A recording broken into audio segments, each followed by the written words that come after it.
I'd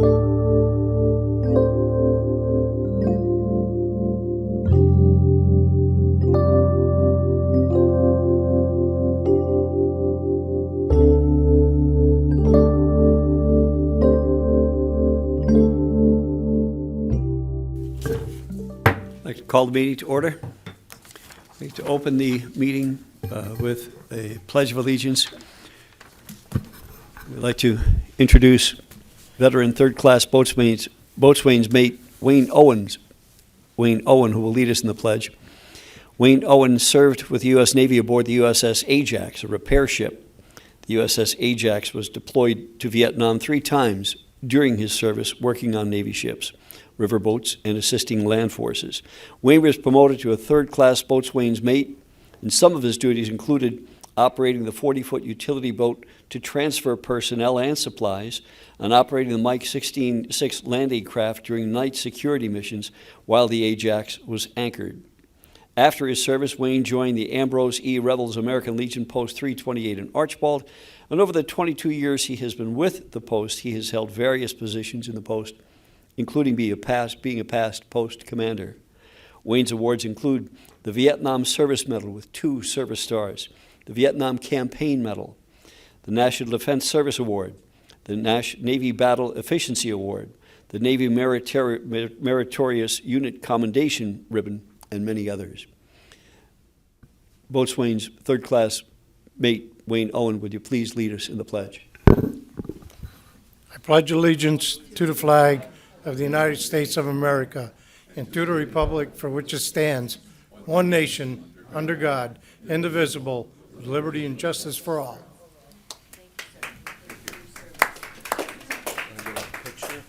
Sir, and if you would, we're going to bring Boatswain's mate up for a picture and just delay the meeting for just a moment.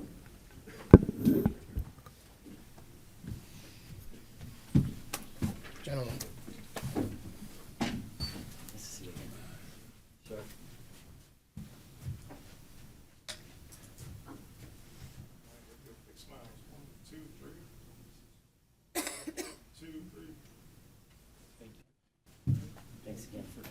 Thank you.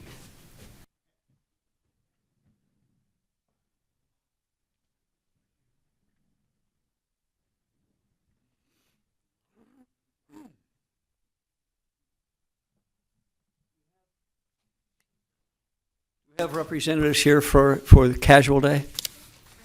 If you would, again, in the event that our guests here regarding casual day might have to leave early, we'd like to just do this announcement and proclamation in honor of Casual Day, which I'm sure everyone here is familiar with, and we'll all be wearing our Casual Day shirts and perhaps socks and hat as well. But the commissioners do want to take a moment to declare this Casual Day coming up on this day. Whereas colon and rectal cancers are the 4th most common cancers and the second leading cause of cancer deaths in northeastern Pennsylvania, with incidence and mortality rates in some areas as much as 8%, 17% higher than the U.S. average. About 70% of new cases of colon and rectal cancer occur in patients of average risk, and approximately 500 new cases are diagnosed. Nearly 200 patients die from colon cancer each year in the counties of Lackawanna, Luzerne, Monroe, Pike, Susquehanna, Wayne, and Wyoming. We, the commissioners of the County of Lackawanna, do hereby recognize March as Colorectal Cancer Month and urge residents to be screened for early detection of colon cancer, particularly with the Northeast Regional Cancer Institute in its colon cancer awareness, and proclaim March 26th as Casual Day in Lackawanna County. Thank you. Good morning, Commissioners. Thank you for having me and for recognizing the Northeast Regional Cancer Institute through this proclamation for Casual Day. Just a little bit about our organization. This year is our 35th anniversary of the Northeast Regional Cancer Institute.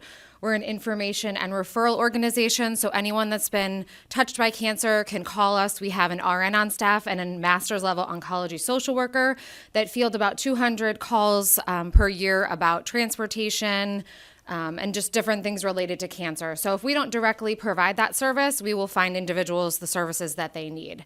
This campaign, Casual Day, started brother and sister Mara Stayback and Michael Moran. Their mother had been diagnosed with late-stage colon cancer and hadn't had the recommended screening at the time. And she died within 6 months of diagnosis. So they came to the Cancer Institute, and they didn't want any family to go through what they did, so they created Casual Day. And the purpose of Casual Day is really about that casual conversation about early detection and screening, because we do know that this type of cancer is slow progressing, but if you have the recommended screenings, it is preventable. So right now, the recommended screening for an average risk person is age 45.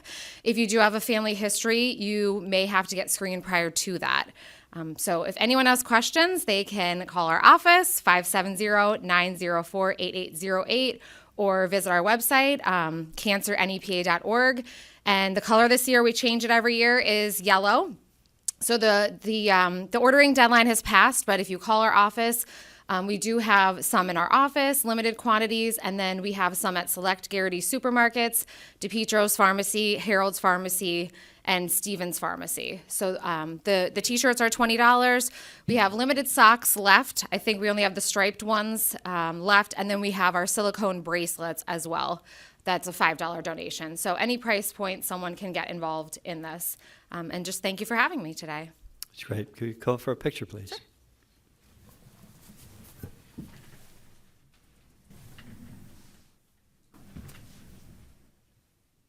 Great to see you. Yeah, nice to see you. I know you bought socks. Yeah. You told me about socks. And of course the shirt. The new color is good. Okay, ready? Yep. 1, 2, 3. Thank you so much, Commissioner.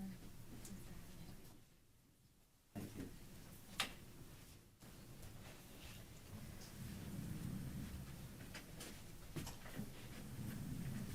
We'll continue with the reading of and approval of the minutes. Make a motion. Second. On the question? All in favor? Aye. Motion approved. Resolution 26-0081. Yes, this is approving current payables. Be it resolved that the Board of Commissioners of Lackawanna County does hereby approve the following payables. From the Lackawanna County General Fund, numbers 397704 through 398469 inclusive, totaling $2,857,894.96. The electronic fund transfers, including all payroll accounts, totaling $4,690,992.31. We have a motion to approve. Motion. Second. On the question? All in favor? Aye. Aye. Approved. And if we can go back just a hair, do we have anybody here that would like to make comment on any agenda items? Seeing none. Resolution 26-0065. Providing for property tax exemptions from real property tax for 1002 Wheeler Avenue, 1012 Wheeler Avenue, and 1014 Wheeler Avenue, defining the eligible deteriorated areas, setting a maximum exemption amount, and providing a procedure for securing an exemption. Whereas Christian Nicholas of CKPA LLC has requested the County of Lackawanna to grant a tax exemption for certain improvements to be constructed on the property owned and located at 1002, 1012, and 1014 Wheeler Avenue in the city of Scranton, approximately .696 total acres. Whereas pursuant to LRTA, the city of Scranton adopted file number 50 of council on December 3rd, 2018, and held meetings to define the boundary of the area within the city of Scranton in accordance with the procedures set forth under the act, and as described as the whole city of Scranton. Whereas the Scranton School District adopted a resolution on December 19th, 2018, granting tax exemption to the defined area identified by the city of Scranton as the whole city of Scranton. And whereas the Board of Commissioners of Lackawanna County, acting pursuant to LRTA and the Act, likewise desire to provide the properties described herein the LRTA application, with a tax exemption as set forth pursuant to LRTA. And whereas the Board of Commissioners of Lackawanna County provide the following definitions and parameters and procedures. The exemption area. The following PIN numbers: 146190400007, 146190400008, and 146190400009, approximately .696 acres in the city of Scranton, is hereby specifically designated as being a deteriorated area and is eligible to participate in this tax exemption program so long as it meets its prereqs for the program as hereinafter described. The following real estate tax exemption schedule shall commence January 1st of the tax year immediately following the year in which the City of Scranton issues an occupancy permit on the property owned by Christian Nicholas of CKP LLC located at 1002, 1012, and 1014 Wheeler Avenue in Scranton. Year 1, 90% real estate tax abatement. Year 2, 80%. Year 3, 70%. Year 4, 60%. Year 5, 50%. Year 6, 40%. Year 7, 30%. Year 8, 20%. Year 9, 10%. And Year 10, 5% real estate tax abatement. The exemption from taxes granted under this resolution shall be upon the newly constructed improvement on the deteriorating property and shall not terminate upon the sale or exchange of the property, but shall continue for the full time originally granted. The property shall not be subdivided.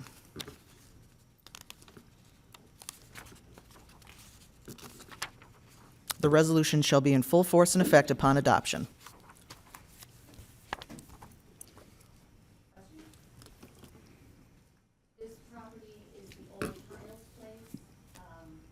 Bar and the parking lots adjacent to it. Mr. Nicolaitis plans on making 8 townhouses in the area that used to be the parking lot. He's planning on making a laundromat consisting of 24 washers and dryers and 30 stations to clean your clothes at the Hiles Place property. There will be a 10% sliding scale. It will cost the county nothing. Mr. Nicolaitis will continue to pay his combined base value of $355,600 and all associated taxes for the 10 years of the LRTA. In year 11, all new improvements that are attached to this improvement project will become taxable. Do you have any questions? Motion to approve 26-0065. Motion. Second. On the question. On the question, a lot of practice for these LRTAs has been the full tax abatement for the duration of that 10-year period. The commissioners have talked about it and agreed that this LRTA and perhaps those in the future will be a sliding scale LRTA, not with the, as you mentioned, as Ms. Hart mentioned, this will be a sliding scale so that in the 5th year they'll be paying half the taxes, in the 9th year they'll be paying 90% of the taxes on the abatement. And that's something that we all agree on, and going forward, it may be the practice depending on the circumstance of each property that's brought before us for that consideration. All in favor? Aye. Aye. Resolution 26-0066. This is authorizing the submission of the Community School Safety Grant for the Violence Intervention Program. Be it resolved that the Board of Commissioners of Lackawanna County does hereby authorize and approve the submission of a grant application to the Bureau of Justice Assistance for the Lackawanna County Community School Safety Grant for the Violence Intervention Program by the District Attorney's Office. And whereas the overall goal of the 26 through 2029 Bureau of Justice Assistance Community School Safety Grant for the Violence Intervention Program application is to expand and sustain a coordinated, data-driven, and trauma-informed approach to reducing community violence and increasing school safety. The grant application also proposes to operate under the new leadership of the Lackawanna County District Attorney's Office and in collaboration with law enforcement, social services, and community-based partners. Be it further resolved by authority of the Board of Commissioners of Lackawanna County, do hereby approve the submission of this application, and it is hereby resolved by authority of the same that the District Attorney be authorized and directed to sign all documents relating to this grant and possible award. Do you have any questions? I have a question. This grant will it be applied in public schools? You could bring that up during comment. Okay. It's not. Questions? Motion? Can you just explain what this is? Yes, this is not for private schools. Okay. This is for, this is not for private schools. It's for the school district. We're actually partnering with the Scranton School District to do this. Okay. And what exactly are you going to do? Well, okay. One of the programs, like for example, we're going in one of the programs that we're going to be doing is with Jim Simmerl. We actually have one with him. It's an MMA program. It started with 12 children. It is now up to 135 children that he brings in and works with after school to keep them out of trouble. Okay. So, Thank you very much. Motion? Motion. Second. On the question? All in favor? Aye. Aye. Resolution 26-0067. This is authorizing the submission of a community grant for the Violence and Delinquency Prevention Program. Be it resolved that the Board of Commissioners of Lackawanna County does hereby authorize and approve the submission of a grant application to the Bureau of Justice Assistance for the Lackawanna County Community Grant for the Violence and Delinquency Prevention Program by the District Attorney's Office. Whereas the overall goal of the 2025 through 2027 Bureau of Justice Assistance Community Grant for the Violence and Delinquency Prevention Program is to strengthen community-based strategies that prevent youth violence, delinquency, and other problem behaviors, expand diversion and deflection opportunities, and support successful reentry in accordance with balanced and restorative justice guiding principles. Be it further resolved by authority of the Board of Commissioners, they do hereby approve the submission of this application, and it is hereby resolved by authority of the same that the District Attorney of said authority be authorized and directed to sign all documents relating to this grant and possible award. any questions? Explanation of it, please. Okay, so this one is just basically, we're going to work with, like, for example, the Boys and Girls Club for a reentry program for juvenile delinquents to come into. Motion? Motion. Thank you. Second. On the question? Approved? All in favor? Aye. Aye. Aye. Approved. Thank you. Thanks. Resolution 26-0068. This is authorizing an application to the Pennsylvania Municipal Assistance Program. Be it resolved that the Board of Commissioners of Lackawanna County does hereby authorize the submission of an application to the Municipal Assistance Program.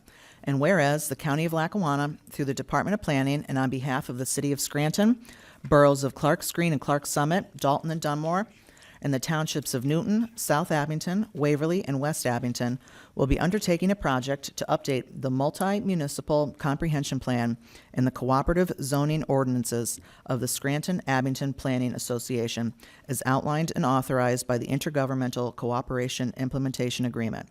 And whereas the Pennsylvania Department of Community and Economic Development makes available grants and aid to such projects through the Municipal Assistance Program. Be it further resolved that the Board of Commissioners of Lackawanna County hereby commits municipal resources in the amount of $35,000 as match for said project. Okay. Yes. Good morning, Commissioners. This project I like to call SAPA 2.0. As you're all aware, the Scranton-Abington's Planning Association was the first regional group of municipalities to plan together and to provide what we call the shared land uses across the regional boundaries. We currently have two other groups, which is Norlac up in the Carbondale area and North Pocono down in the North Pocono School District area. This group, the original plan was from 2009. The Municipal Planning Code recommends that the comprehensive plans be updated about every 10 years. We're about 15 years, that we need to update. We had some delays with COVID and other issues, but all of the current participating municipalities are agreeing to move forward with updating the comprehensive plan and then going back and looking into their zoning ordinance to see what needs to be addressed based on the changes in the plan. I mean, we all know a lot has changed since 2009. And currently we're having the data center issue, and this will all be addressed in this new plan coming up. We are looking for $180,000. It's a $180,000 project to hire a consultant to undertake this project. We're seeking $90,000 from the DCED Municipal Assistance Program. Through economic development, the county's contributing $35,000, and the remaining $55,000 local match is split up among the 9 municipalities on a percentage of their population, square miles, and assessed value. And when do you expect the study to be completed? Well, if the grant is successful, we will probably be awarded later this year. We'll have to get the RFP, so we'll probably be starting on it early next year.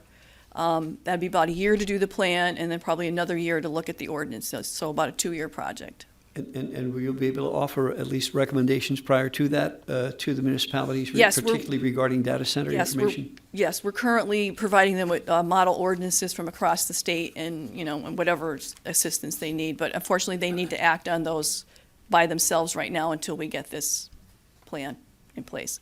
Thank you. Can I ask a question? Sure. So the city of Scranton last night introduced an ordinance to update their zoning code, which would address data center Right. development.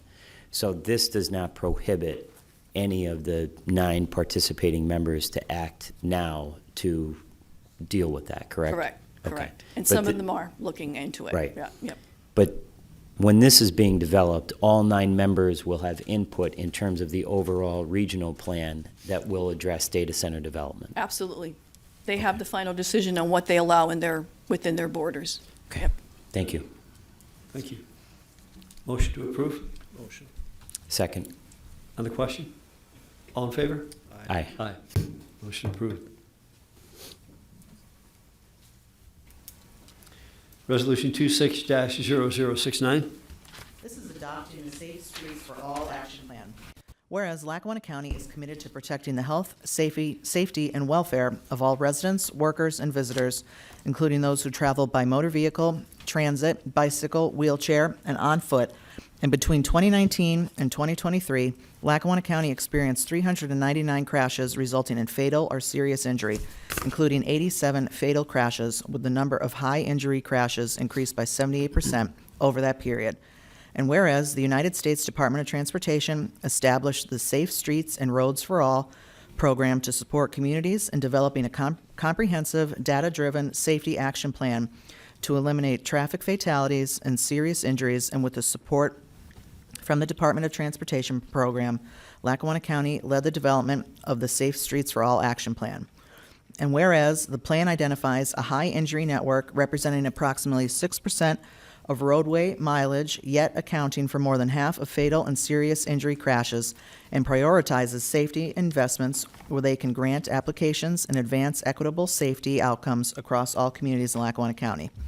And whereas the Board of Commissioners recognizes that implementation of the plan will require continued collaboration among the county, municipalities, regional partners, law enforcement, school districts, transit providers, and community organizations. Now therefore be it resolved by the Lackawanna County Board of Commissioners that the Lackawanna County Board of Commissioners does hereby adopt the Safe Streets Lackawanna Safe Streets for All Action Plan as the county's official traffic safety action plan. The bipartisan infrastructure law authorized this new program called Safe Streets for All. We took advantage of the very first round back in 2023 to apply for funding to do the Safe Streets for All plan. We were successful in it. It's a $200,000 grant that we received. We hired a consultant. We developed the plan we had public engagement process, we had countywide surveys, an interactive public feedback map. We had focus group meetings, we were at community events, and we've received guidance from a multidisciplinary steering committee. The plan is based on nationally recognized best practices, including the safe system approach and what they call the 6 E's: engineering, education, enforcement, encouragement, evaluation, and equity. The goal of the plan is to reduce fatal and serious injury crashes by 50% by the year 2045, which is consistent with federal and state safety initiatives. This is providing the framework for the local municipalities to apply for any type of safety funding through transportation agencies, whether federal or state.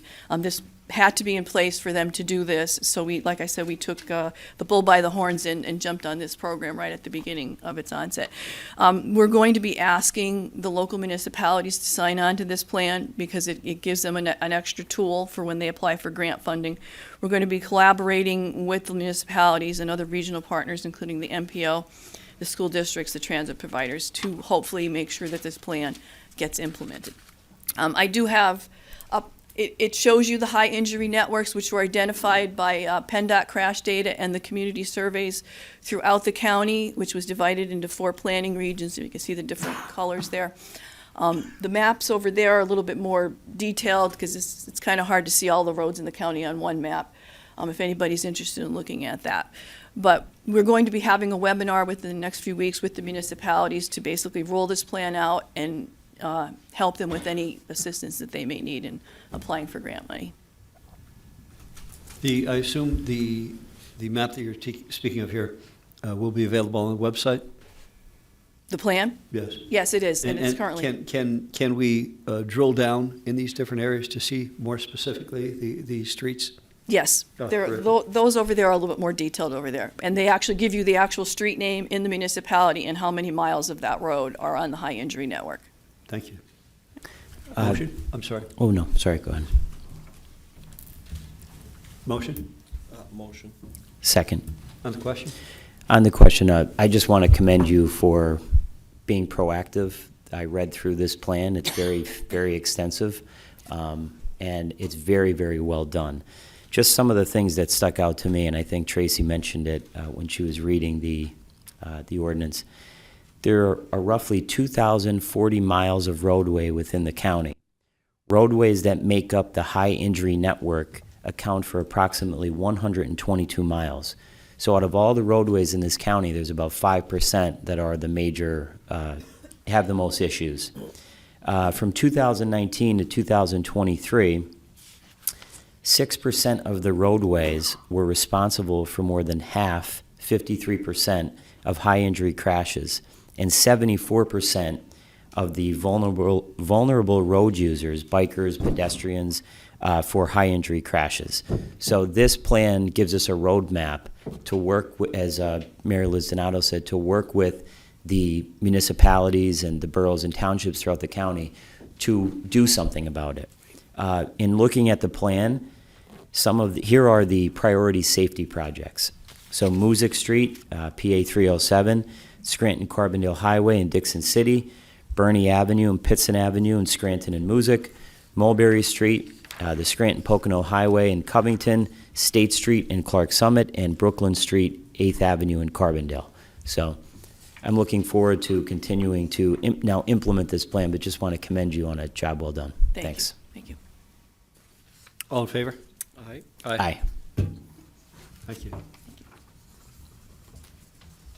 Resolution 26-0070.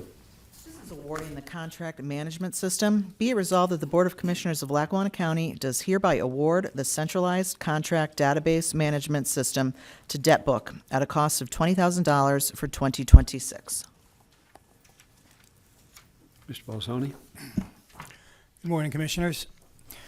The contract management program is really a long overdue initiative that hopefully is coming to conclusion. We viewed various program options over the past several years and determined that the service provided by DebtBook will be favorable to the county's needs. The county presently has a relationship with DebtBook through its debt management program. The county's entire debt profile is maintained on a consolidated database for us to review. The need for a concise contract management program will replace a present system which is lacking, and I'm being gracious in that term. Tracking contract information has been challenging at times, and not having that information readily available comes at a cost to the county. A centralized contract portfolio with notification provisions and available detail for review will create a level of efficiency which is really sorely needed by the county. The current cost for the program, as noted, is $20,000, and the contract will renew annually, and I'd strongly recommend its approval. Thank you. Motion? Motion. Second. On the question? On the question, thank you, Mr. Bolzoni. This is an initiative that I have been advocating for and talking to Mr. Bolzoni about, I think, within the first few months of taking office in 2024. It's exactly the kind of reform that we should be focused on as a county government. For too long, as Mr. Bolzoni noted, the county has operated without a centralized, accessible system to track our contracts. We're talking about millions of taxpayer dollars spread across dozens of departments without a single source of access. And I think in talking to our solicitors, they're also very pleased with this new program. That's not just inefficient, it sometimes limits accountability. And this initiative fixes that. It brings everything into one place, contracts, costs, timelines, and obligations. And it allows us to actually see where taxpayer money is going, manage the vendor relationships, which is very, very important, more effectively, and avoid duplication, missed deadlines, or unnecessary spending. So I am supporting this because it's smart, it's relatively low-cost investment that I believe is going to pay dividends over the long term in better oversight, better decision-making, and ultimately savings. So thank you again. Thank you. Agree. This is important to finally get this done. All in favor? Aye. Aye. Approved. Resolution 26-0072. This is entering into a grant agreement for the Area Agency on Aging. Be it resolved that the Board of Commissioners of Lackawanna County does hereby enter into a grant agreement for Title 19 between the Pennsylvania Department of Aging and the Lackawanna County Area Agency on Aging and to expire June 30th of 2030. Good morning, Commissioners. This Title 19 grant agreement is between the Pennsylvania Department of Aging and Lackawanna County Area Agency on Aging to provide funding for services and programs for adults age 60 and older up to the amount of $37,894. Subject to terms and conditions of this agreement and the availability of sufficient funds, the agency may be awarded additional Title 19 grant funds during the term of this agreement. Information and referral services funded through this grant include Aging and Disability Resource Center program coordination, training, and community outreach. Any questions? No, thank you. Motion? Motion. Second. For the question? All in favor? Aye. Aye.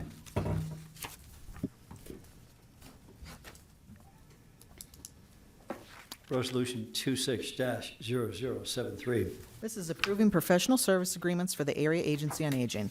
Be it resolved that the Board of Commissioners of Lackawanna County does hereby enter into professional service agreements on behalf of the Department of the Area Agency on Aging with the Center for Health and Human Services, Research and Action, and Interim Healthcare Services Incorporated. The CHRSA agreement permits the agency to partner with the Center for Health and Human Service, Research and Action for consulting services, research, data analysis, and program evaluation to help determine the effectiveness of programs offered to adults age 60 and older in Lackawanna County. CHRSA holds a data sharing agreement with Lackawanna County Department of Human Services. The rate is set at $75 an hour, not to exceed $50,000 for calendar year 2026-2027, and it is 100% funded through the Aging Block Grant with no contribution of funding required from Lackawanna County. The interim agreement permits the agency to partner with Interim Healthcare for medical expert consults to support older adult protective service programs, allowing for comprehensive investigations and services for adults age 60 and older. This agreement is for 166 hours per quarter, not to exceed $42,000 for calendar year 2026-2027, and is also 100% funded through the Aging Block Grant with no contribution of funding required from Lackawanna County. Any questions? Nope. Thank you. On the motion? Second. On the question? All in favor? Aye. Aye. Thank you. Resolution 26-0079. This is entering into a service agreement with Otis Elevator. Be it resolved that the Board of Commissioners of Lackawanna County does hereby enter into a one-year service agreement with Otis Elevator for the courthouse at a cost of $7,995 and to expire February 28th of 2027. Good morning, Commissioners. This is the service contract for Otis Elevator for 26 and 27. It's very important that we keep this service and keep the elevators up and running over at the courthouse. We have, as you know, we have two regular service elevators and one for the jail side of it. So They're all complete, they're up and running. We hardly ever had any problems with them, but, you know, I'd like full agreement on keeping this service. You just jinxed yourself, by the way. I when know, you I said just that. tapped on wood. So, Motion to approve? Motion. Second. On the question? All in favor? Aye. Aye. Thank you, Mark. okay. Motion 26-0080. Entering into an elevator inspection service agreement. Be it resolved that the Board of Commissioners of Lackawanna County does hereby enter into a service agreement with the Bureau Veritas National Elevator Inspection Services Incorporated for the Government Center, the Courthouse, the Gateway Building, and the Health Building. This is for service inspection for our different buildings, and I have the breakdown of each building and what it costs. Like the courthouse costs $4,575 a year. The Franklin building, which is one elevator, is $550 a year. The Jefferson building is $1,050 a year. The government center is $5,340 a year. And the prison is $2,330 a year. And that's what I have.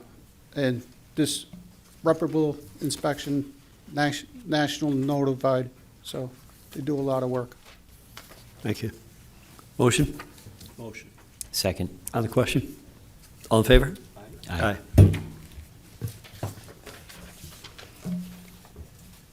Resolution, thank you, Mark. Resolution 26-0082.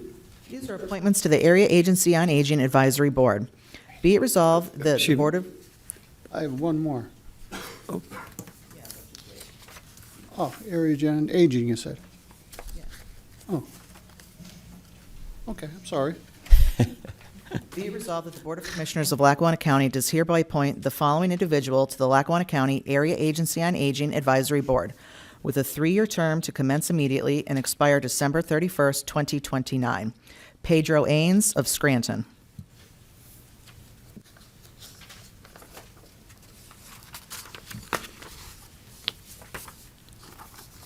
Sarah, do you want to make any comments regarding Pedro, Mr. Ains? I guess not. I think she left. Yeah, motion to approve. Motion. Second.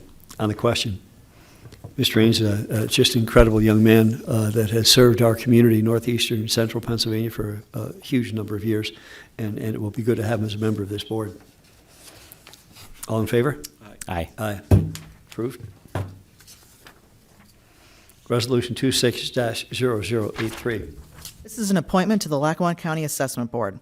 Be it resolved that the Board of Commissioners of Lackawanna County does hereby appoint the following individual to the Lackawanna County Assessment Board with a 1-year term to commence immediately and expire on April 1st, 2027.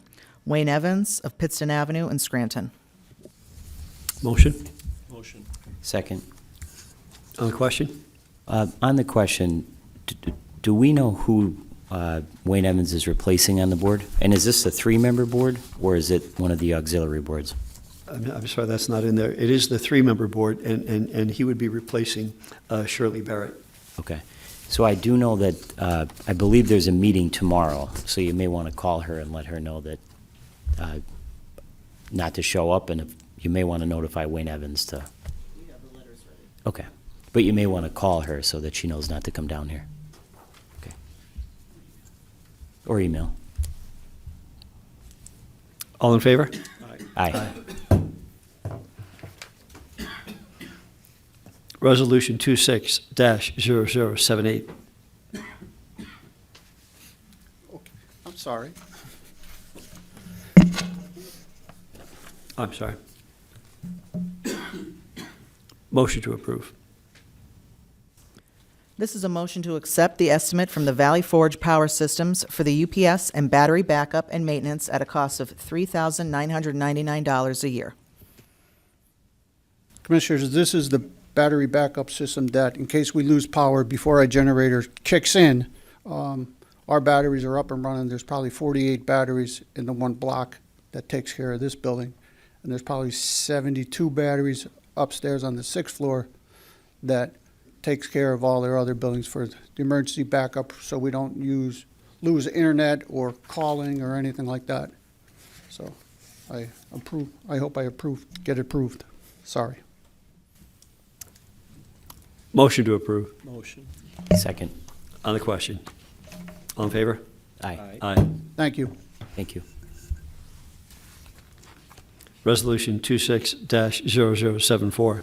This is a motion to award the Spring Drive Structure Replacement Project to Wince Construction of Ransom Township, the lowest responsible bidder, with a total bid of $357,264.40. Morning, everyone. Morning. This is a Roads and Bridges project to replace the Spring Drive culvert in Ransom Township. The culvert has been in poor condition, and this has been a priority project for the Roads and Bridges Department for several years now, as our primary concern is this stream crossing with this culvert is the only crossing point to access the dead-end portion of Spring Drive.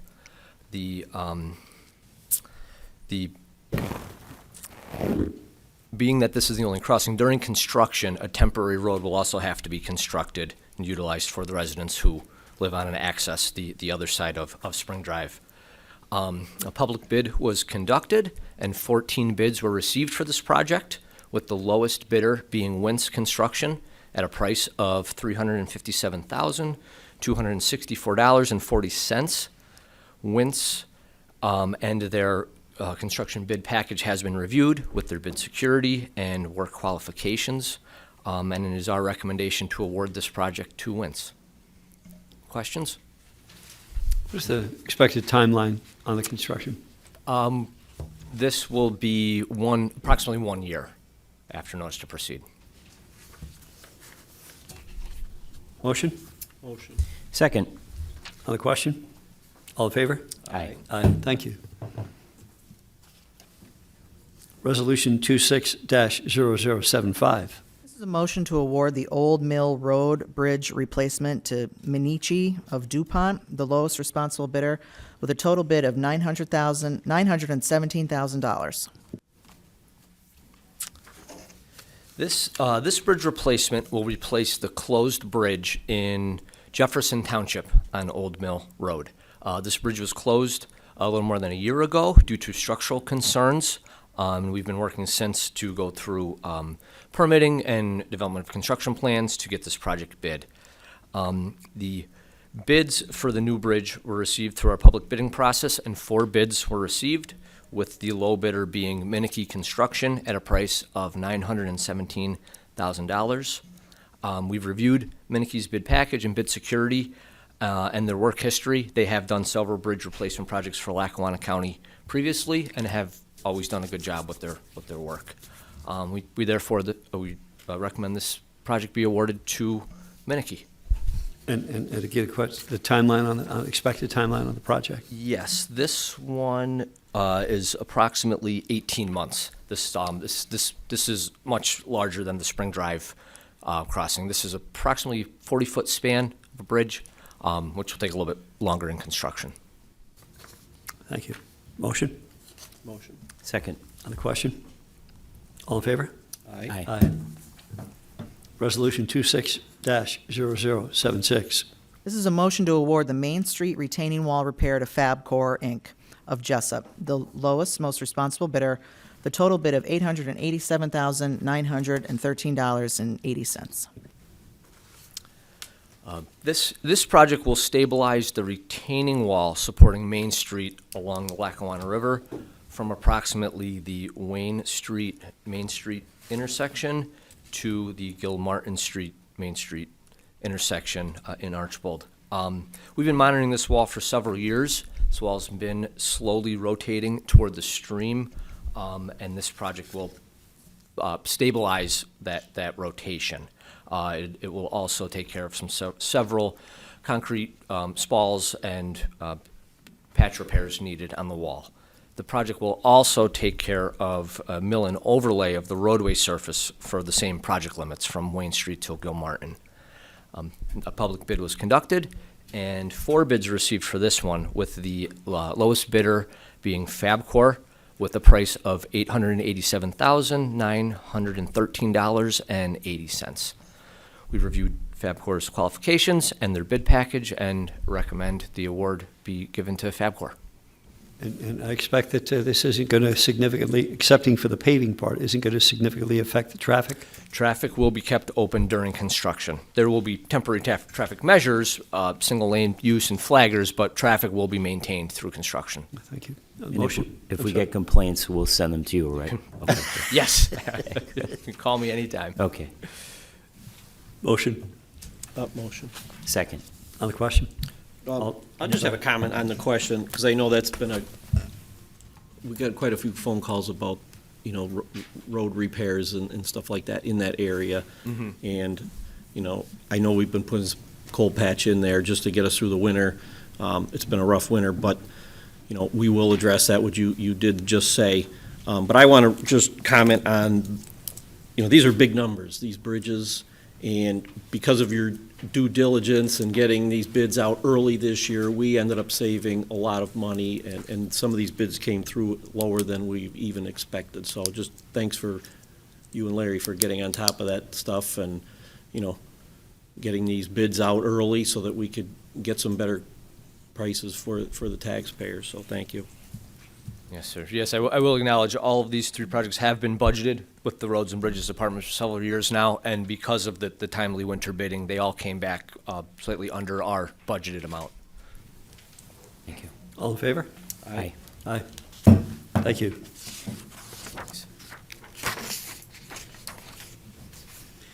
We are going to table a motion, or we have a motion to table Resolution 26-0077.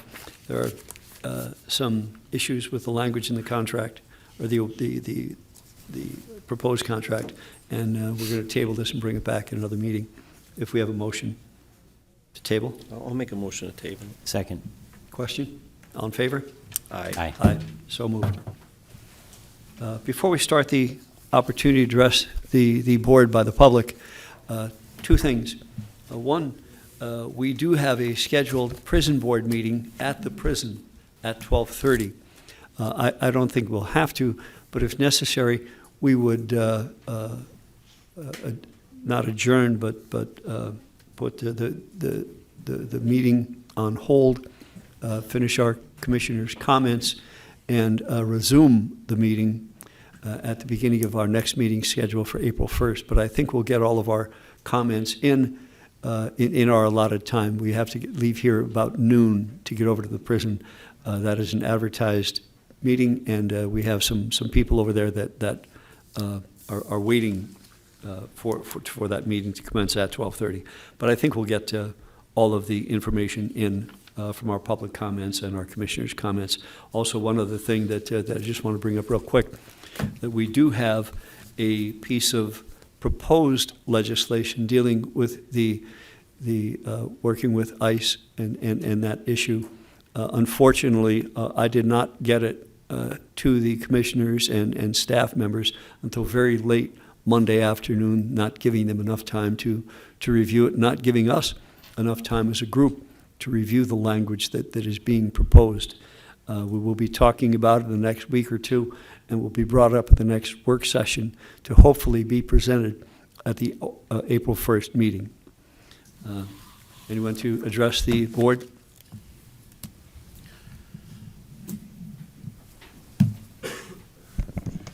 Joan Hodawanit, Scranton.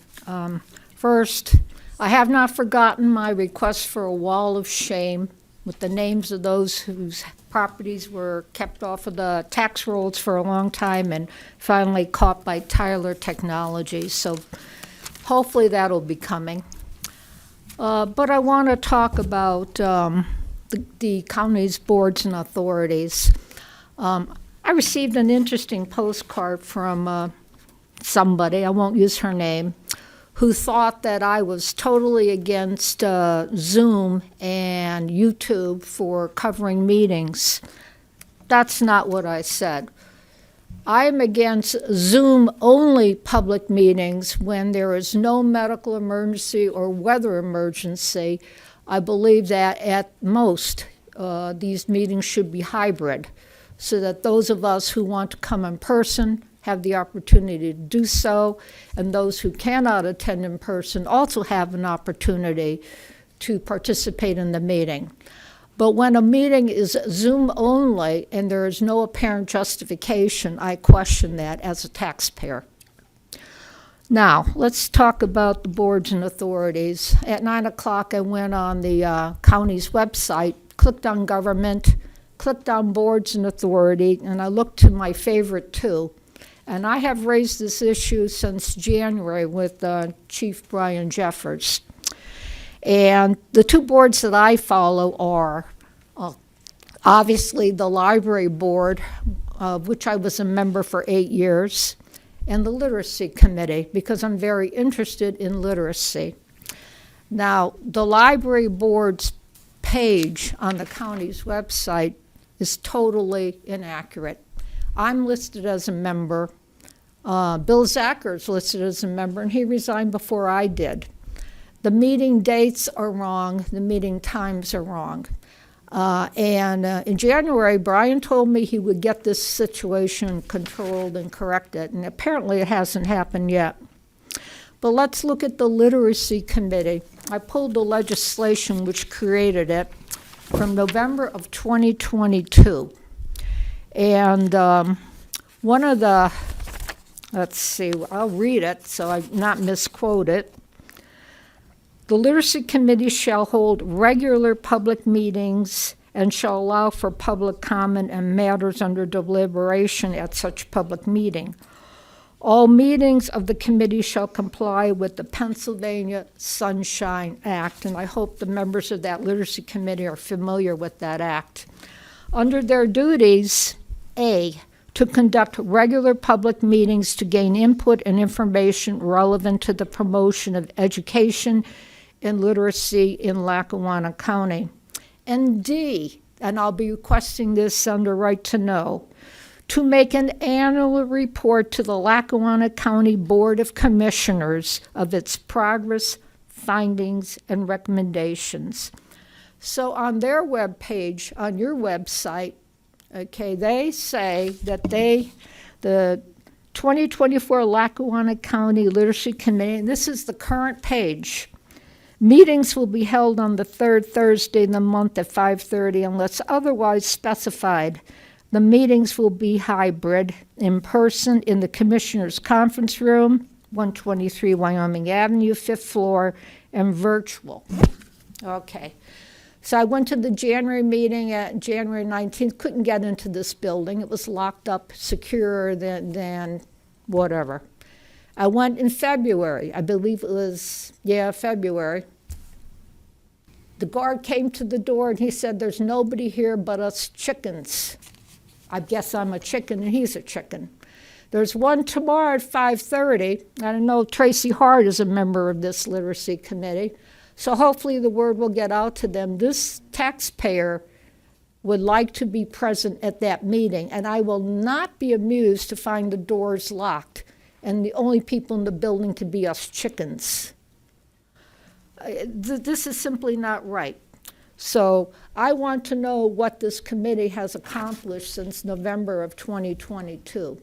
I remember the last prison board meeting, I was talking with the warden, and I said, how many inmates have been tested for dyslexia, which is one of the things they promised to do? That many. Okay, so I want to know what this group has accomplished. Thank you. We will inquire. Thank you.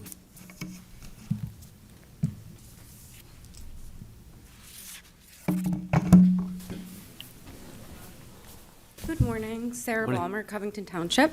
I'm here once again to express my support for the Protect Our Neighbors Act. Every week, my daughter asks if I have an update for her, and I usually have nothing to tell her. So I appreciate that. It seems like there is discussion still going on. And I thought maybe rather than pull on your heartstrings, I could ask some questions and get some answers for my daughter. Of course, I brought her picture again. Here she is, my beautiful daughter. She deserves better than we're giving her. My daughter is currently carrying her driver's license, her passport, and a copy of her certificate of citizenship with her everywhere she goes. And if that is not burdensome enough and demoralizing enough, we just had cameras installed in her vehicle last week.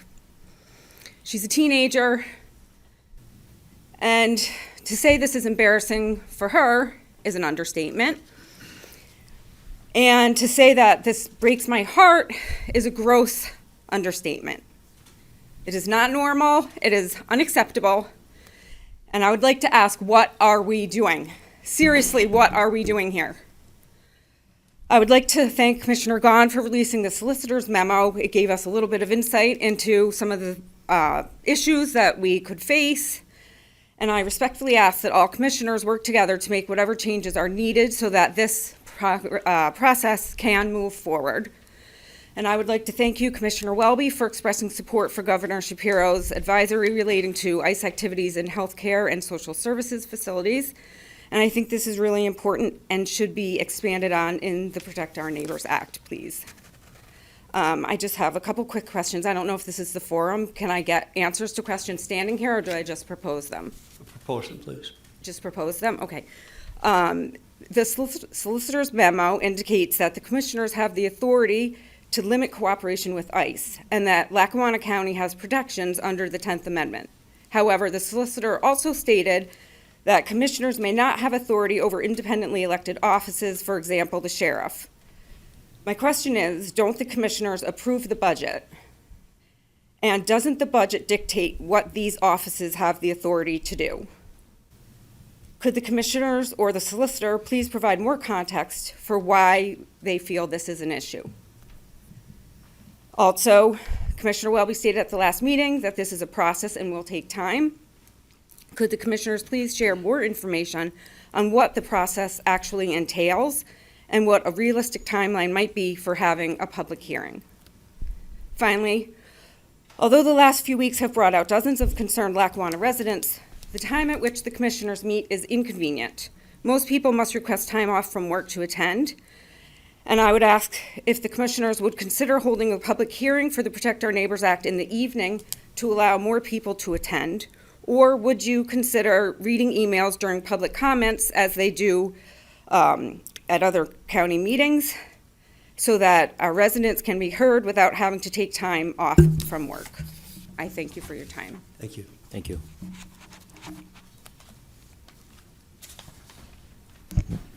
Good morning, Commissioners. My name's Will Cohen, and I'm a faculty member at the University of Scranton and a resident in Scranton for the past 16 years.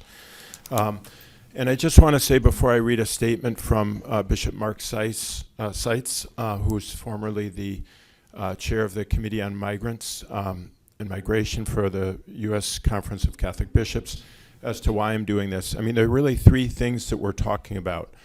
We're talking about a federal policy. We're talking about some kind of moral judgment about aspects of that federal policy, maybe not every single aspect, but certain aspects of that federal policy. And then we're talking about the legal space in which a county like ours has room to act according to those moral judgments. And so the reason I'm bringing in some of these statements is so that we have a moral framework, not the only one, but an important one, in which to reflect on the moral dimensions and then consider that in relationship to the legal room that there might be to act on those moral concerns. Bishop Seitz said just this week, God's people began as a people on the move. In the Hebrew scriptures, we encounter Abraham and the prophets, people of the tent, forced to move by famine, drought, and conflict, and always on a journey towards freedom. In the Gospels, we meet Jesus as a child living in exile and as an adult with no place to lay his head.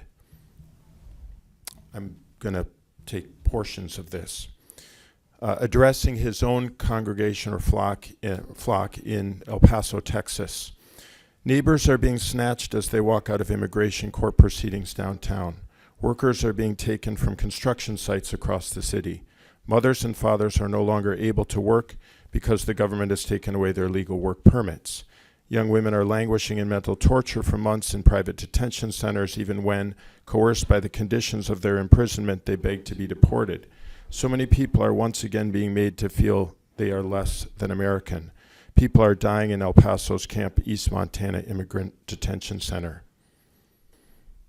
To those of you affected by hatred and discrimination, meaning adversely affected, the people he's addressing, and afraid of what comes next, know that the church stands with you. As your bishop, Bishop Seitz writes, I carry your pain daily in my heart and in my prayers.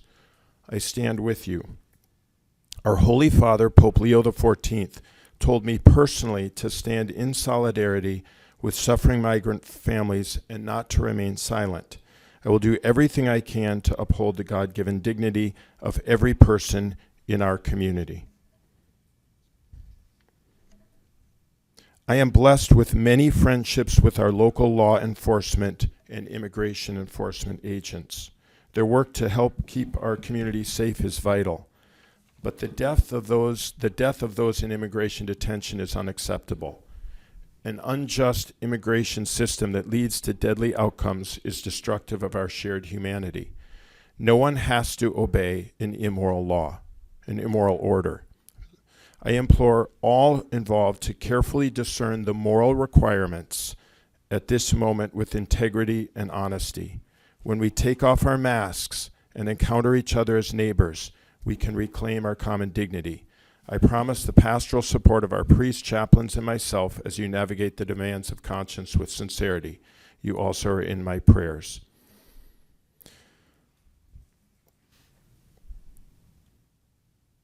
I must make clear, the current national campaign of mass detention and deportations is a grave moral evil, one which must be opposed with prayer, peaceful action, and acts of solidarity with those affected.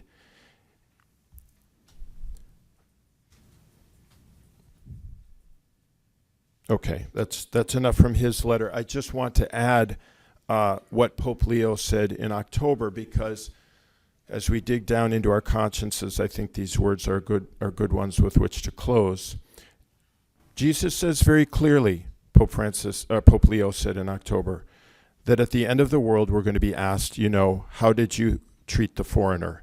Did you receive him and welcome him or not? Many people who've lived in the United States for years and years, never causing problems, have been deeply affected by what's going on right now. So I just ask that in this, and I'm also grateful to hear that this continues to be an issue on the table, and as that further reflection occurs, that we keep this moral center at the forefront. Thanks. Thank you.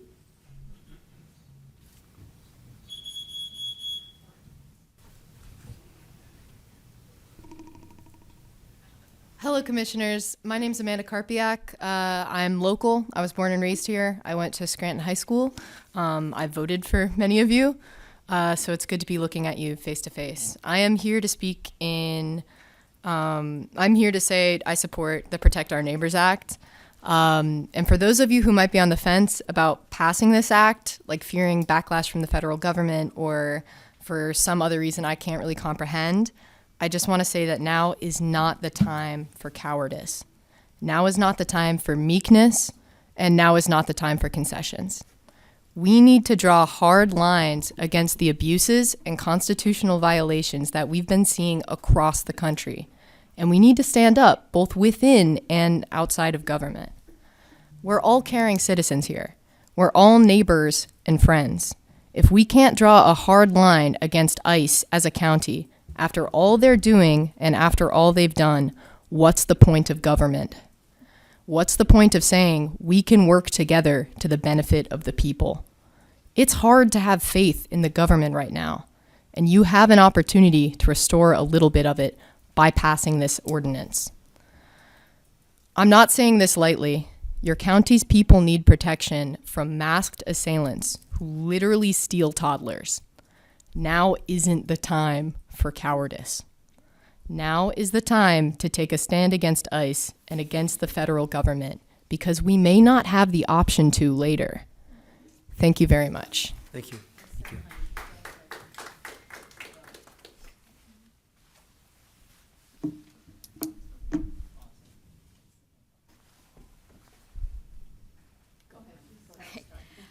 My name is Grace Luddix, and I'm the president of a local chapter of the College Democrats.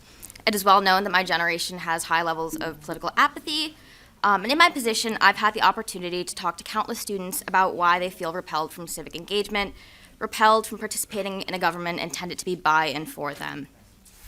Too often I hear that students feel unwelcome, that their voices don't matter, that their government feels stale, and that politics is an old man's game. Last month, Commissioner Welby said that sometimes it's best to keep our mouths shut and our heads down.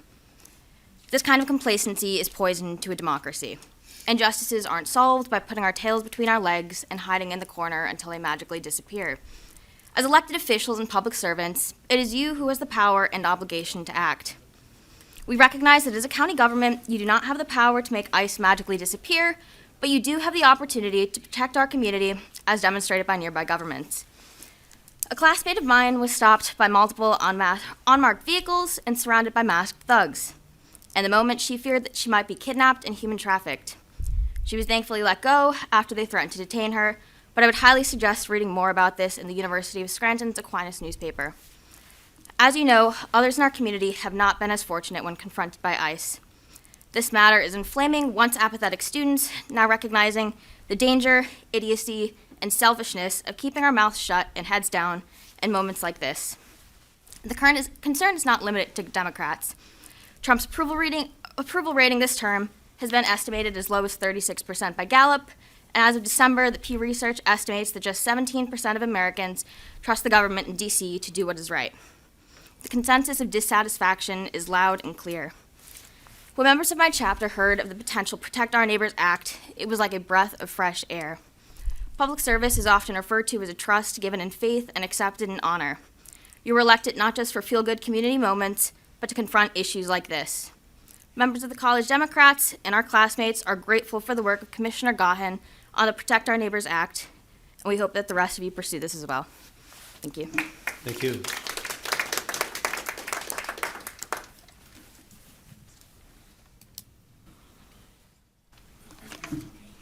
Hi, my name is Brenda Starker, and I'm a resident of Lackawanna County, and I live and work here in Scranton. I live and work in West Side for several years, and like many residents, I pay taxes, I pay rent, I support the local economy with my spending, and yet it still feels like there's a growing gap between what it costs to live here and the stability of our current systems.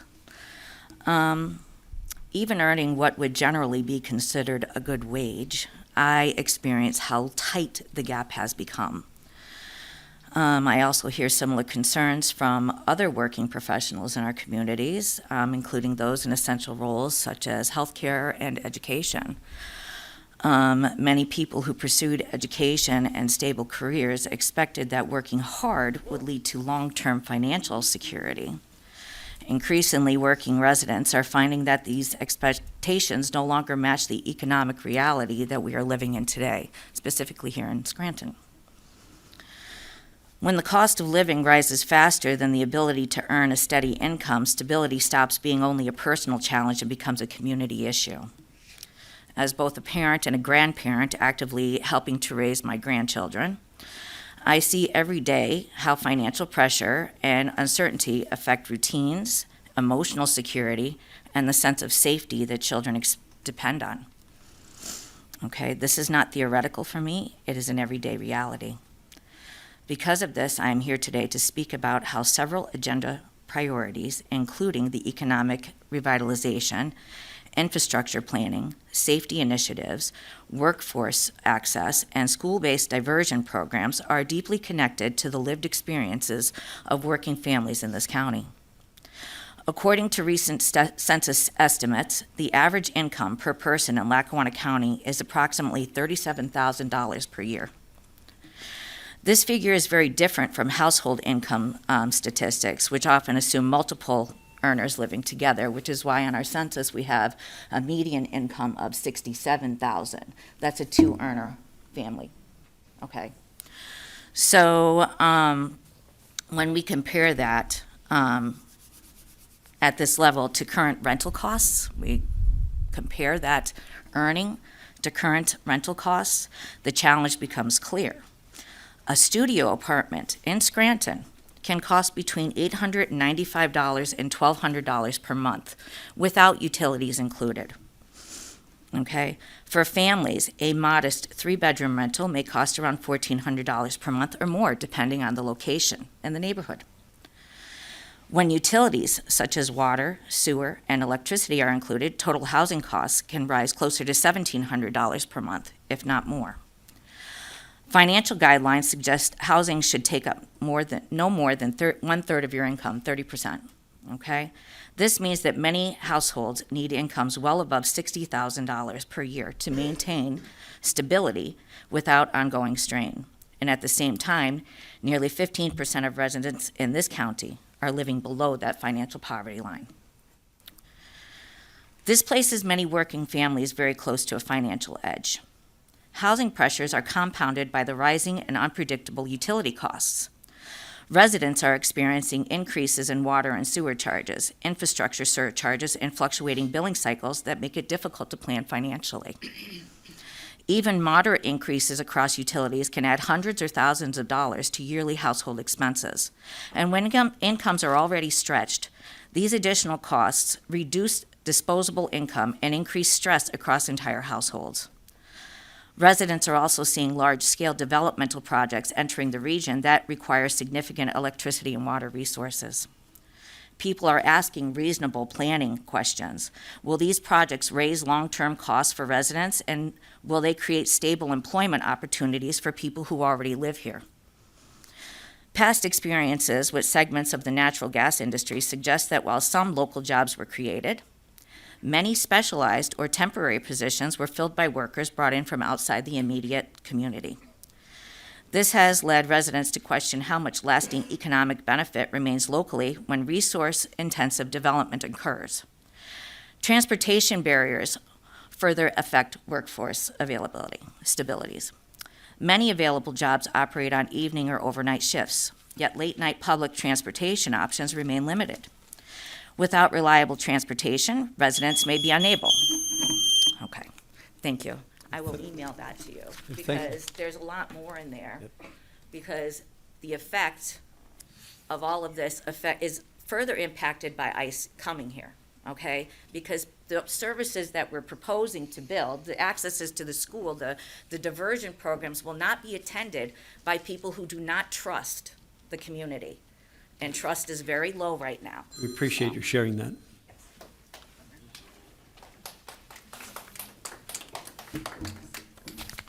Good morning. Thing for the commissioners real quick. I don't know, can I approach the bench real quick and give you a copy? I went through security. I'm sure you're fine. For you.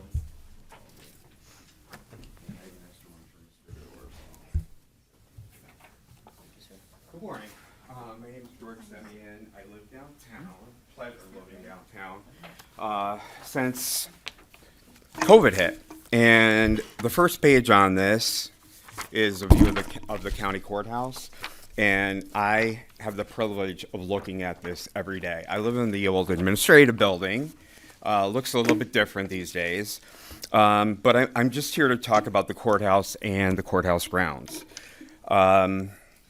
I don't know, you know, people have a kind of a blind sight when they go through the courthouse grounds, but at this point, it's in total neglect. And this is years of our weather and just constant maintenance on it. Things are just, and I'm hoping some of this is already planned.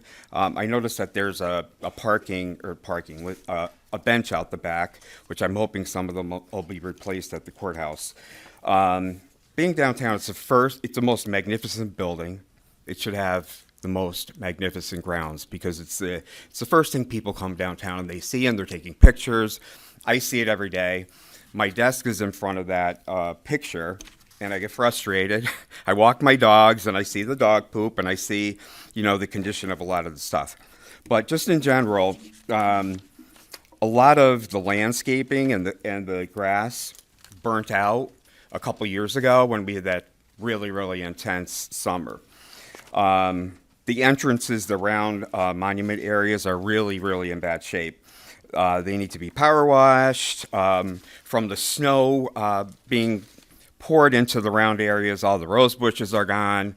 The weeds are coming up. That's just one observation there. And then if you go on also on the first page, the lack of the irrigation system is in total disrepair. So I don't know what the stats are on that. Mark Dewar does a fantastic job. Anytime I text him, whatever needs to be done is observed and taken care of. But a lot of this I would just like for the commissioners to review and take notice as you go along. The drainage and safety, there's some ADA issues, especially where the entrance is to where the sheriff's enter. And you'll see that some of the plates are missing for people to go over in their wheelchairs and so forth. And I think that was the only thing over there. So that whole part of it needs to be addressed, and it's a continuing problem, like every year. Most prominent statue is the John Mitchell statue, and it's on the Adams Avenue, the middle. There's electricity to the monument, but it's not lit. It's the only monument that is not lit on the perimeter. There's electrical receptacles around it, and I really think that there should be lighting around that magnificent statue. People congregate there. There's many seats there, and that's just an observation. And you can see around the landscaping there, and it needs to be power washed. It's just really in rough shape. Pet stations. The hotels tell all the guests to come and use the pet stations. Unfortunately, a lot of them don't. I'm out there helping out there sometimes because I have dogs and I respect them. But there's an issue there. And I just think from an observation, we have too many benches, which is another story, they're in total neglect. And it's like putting lipstick on paint. Every year they get painted, and by the end of summer, they're scraped off. So I'm hoping that we have something in plan for that to be taken care of. And also, you'll notice the trash cans, they're a total mess. They're beyond painting or anything like that. And I think they've been there since the courthouse was renovated. And also, maintenance puts all the trash cans in the area, which is now all mud, so they can access, going around with the plows and everything else. But they're really in bad shape. Again, it's the first impression that I think we see going around the courthouse. And then you'll notice on one of the pages that even a lot of the, and again, it's from our extreme weather, but the light poles, some of them are just all busted. And, in my opinion, they need to be addressed, and I'd be happy to walk around with someone and show them some of that stuff. And like I said, Mark's great. I mean, I can't say enough about him. Again, it's first impression. I think with everything going on downtown, hopefully we can have this looked at. Streetscape, it's an exciting time, and I just wanted to give my opinion as a resident. So I'm hoping we can look at some of this stuff. Thank you. Appreciate this. Thank you. Can I just make one brief comment in response to what you said? First of all, thank you very much for your passion about the Courthouse Square. And I agree with all of the points you made. The courthouse fountains. Oh, yeah, I meant to mention those. Yeah, we started looking at that when I took office. Mm-hmm. And so Mark Dewar hired a company to test them last year, mm-hmm. and to see if there were any issues with the piping underneath. Mm-hmm. So they ran some tests last year. They were running, as you said, for a short time. Yeah. We're expecting, barring any major difficulties, that they will be up and running in the spring. Okay. And he's going to inform the commissioners on that within the next couple of weeks. Yeah, they worked for about a week, and then they were, yeah. And they're magnificent. Yes, I agree with you totally. Okay. We want to get those up and running. The second thing was we were looking at a plan for new benches. And to your point about there being too many of them and the location of them, that's something else that we have been talking about and Mm-hmm. have been working on. So we're hopeful that that's going to happen maybe in the spring. So that was the second point. Perfect. The third point is there will be a program for the restoration of the monuments through our Arts and Culture Department. Maureen Okay. McGuigan had put money aside for that. And I think the John Mitchell statue, that should be an easy fix to put lighting up there, which I agree with you on. Mm-hmm. And the last point was the light poles. So we were working in concert with the city because of the streetscape project that's coming up. So under the plan, at least the one that I saw, they were supposed to work with us on new light poles along that along that stretch there to match, what they're Yeah, I doing. was hoping since all that's going on. Yeah. Yeah. So we will, I know that we'll take everything that you said into consideration and work with Mr. Dewar to upgrade this, but there are some points that we have been in discussion and that we hope will be accomplished by the spring or summer. Perfect. And thank you very much. Thanks.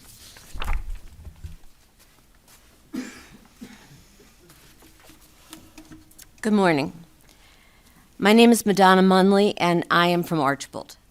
I am here today to talk about the proliferation of data centers in the county and the Commissioner's responses to them. I am a lifelong resident of Archbold. We are in crisis mode, and many neighboring communities are not far behind us. Archbold has 6 proposed data center campuses with over 50 individual data center buildings, some 80 feet tall, along with over 1,000 diesel-fueled backup generators, cooling devices, water towers, and ancillary buildings that will encompass 17% of the land in Archbold. These 6 data center campuses will require thousands of megawatts of power and millions of gallons of water. Wildcat Ridge alone will use 3.5 million gallons a day during the hottest months, and that water will come from Lake Scranton. And they're not the only one that is taking from Lake Scranton. The current water pipes going from Archbold to Lake Scranton will have to be replaced because they are not equipped to handle the load. The time to sit on the fence over this issue has passed. By saying, I'm not for them and I'm not against them, you might as well be saying the same thing about your constituents. I'm not for them and I'm not against them. Saying that you're not against data centers if they're placed in the correct locations, in industrial zones, and that the developers pay for their own power upgrades is not realistic because they are not all going in industrial zones. In Archbold, they are near homes, parks, and schools. PP&L announced yesterday that they plan to build a substation, a switchyard, and 8 miles of new high-voltage power lines in Archbold, which will accommodate the data centers because they claim it will also benefit the community. We will all wind up paying for it. We are facing threats to our health, safety, and welfare. In addition to the carcinogens emitted by the diesel fuel generators, data centers emit low-frequency sound that can travel for miles and cause stress, cardiovascular issues, anxiety, and impaired cognitive functions. 4 data centers in Archbold will be within 1 mile of Valley View schools. Students with special needs or neurodivergent conditions are especially susceptible to noise. From intermediate through middle and high school, students will be exposed to these conditions for 10 years. It will be longer for the teachers and school personnel. I'm aware that the county had no jurisdiction over the zoning that determined where these data center campuses were placed. That decision was made by 4 members of Archbold Council when they passed the Data Center Overlay Amendment in November of 2025 over the objections of their constituents. Recently released information leads to the conclusion that the developers and landowners participated in crafting this ordinance and that the locations were placed where they wanted them. This is a situation that has only recently been uncovered, but there is a lot more to come in exposing how the developers' interests were placed above the interest of the citizens of Archbold. The residents of Archbold and surrounding municipalities are looking for help in finding a way to resolve our crisis. We are doing everything we can. We need your support, too. We have had the support of Commissioner Gahan from the beginning. If you need any information about what these data center campuses will do to this county and what the citizens' concerns are, read Chris Kelly and Frank Lesneski and other writers in the Scranton Times. Watch the news stations, WBRE, Fox 56, and WVIA. They have been covering this topic for months. Read the article from an international publication, dsmog.com. Data centers are poised to engulf a Pennsylvania town, to see how Archbold officials gaslighted us from the beginning. Ask us, the people who have been researching, speaking up, and coming together to save our county. There are similar groups all over the state and all over the country. The momentum is on our side. Politicians who are paying attention to which way the wind is blowing have come out against the rush for construction and are calling for moratoriums to allow time for more research, discussion, and thoughtful planning. If after learning the facts and weighing the outcomes, you are still not willing to take a stand to support your constituents and try to find a way to help us, then residents will question your right to call yourselves public servants. Thank you. Thank you.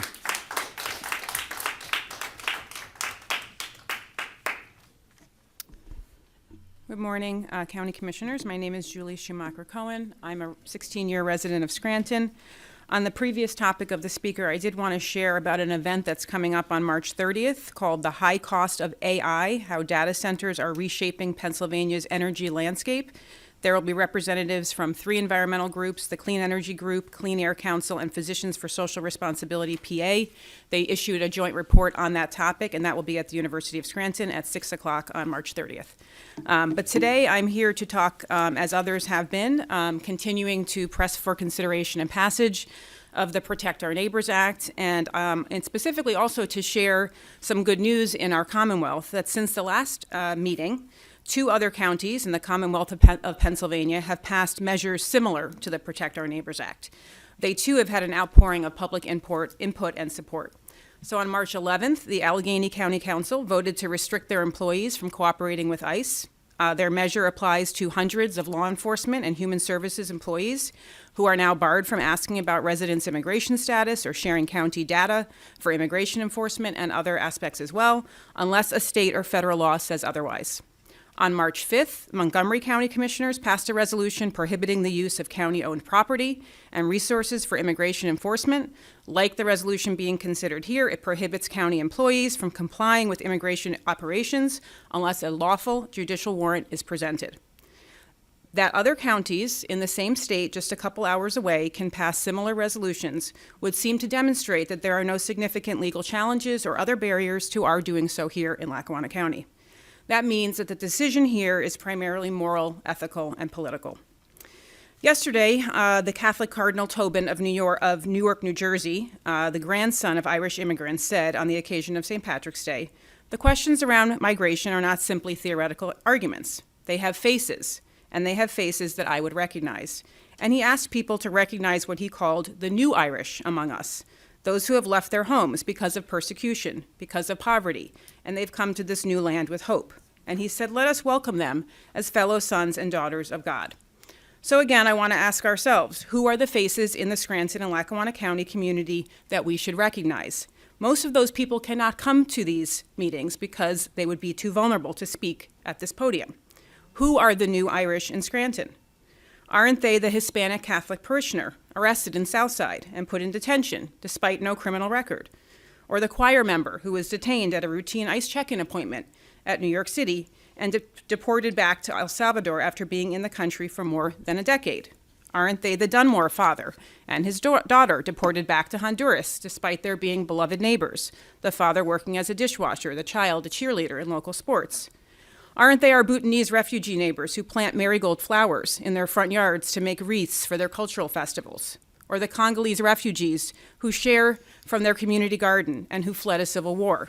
Or the Afghans who fled the Taliban and fought alongside U.S. military? Many of the most recent refugees are now vulnerable themselves to ICE detention because of new federal policies that put them at risk, despite having come through the formal resettlement process, which has been a bipartisan process for many years. All immigrants, refugees, and communities of color are threatened by this federal policy of mass deportations, which has involved racial profiling and arrests without due process, and as we've seen in some communities, even U.S. citizens have been harassed and even killed during what will be remembered as a dark period. But thankfully, we have an opportunity here, like in other counties in our Commonwealth, to make a positive impact.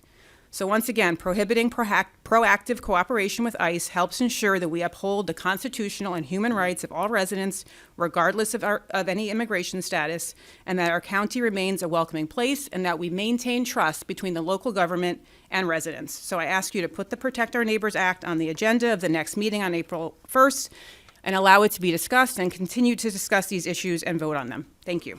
Thank you.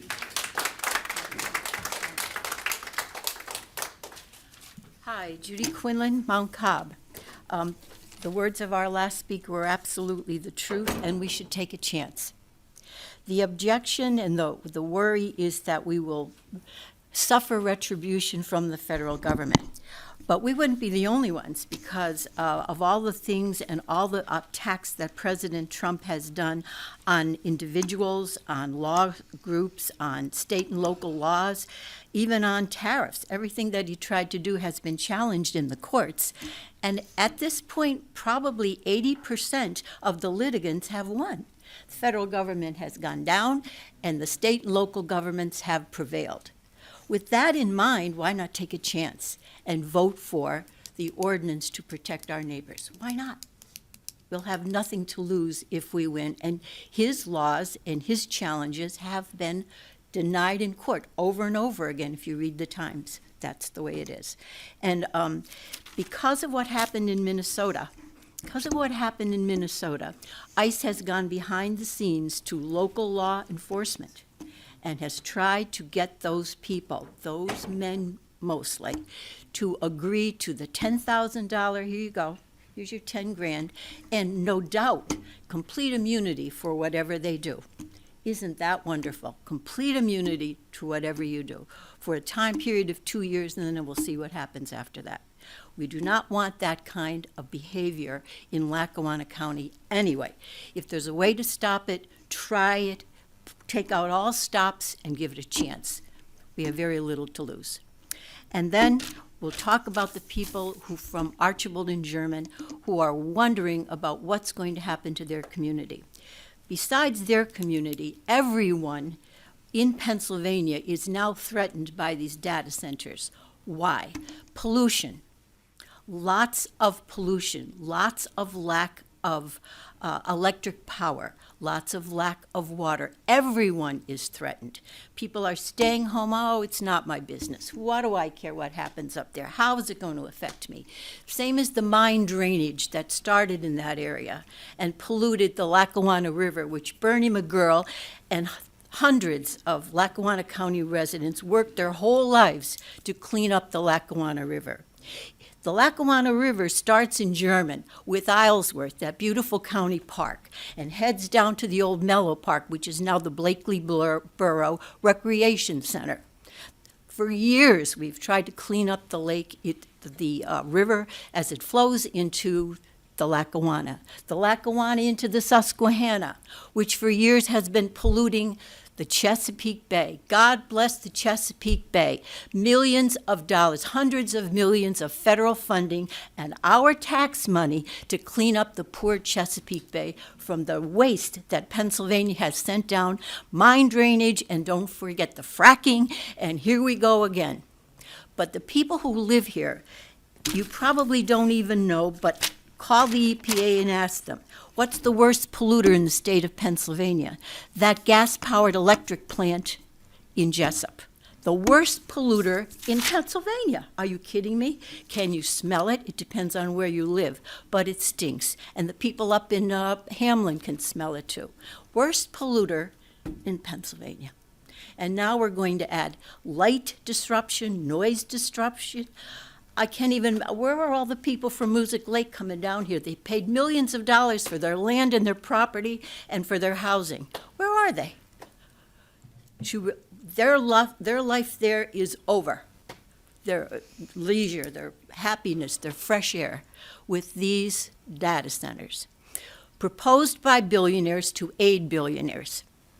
Proposed by billionaires to aid billionaires. And we have a problem with our governor. Our governor said we'll have a 3-year moratorium. Where'd that go? Where'd that go?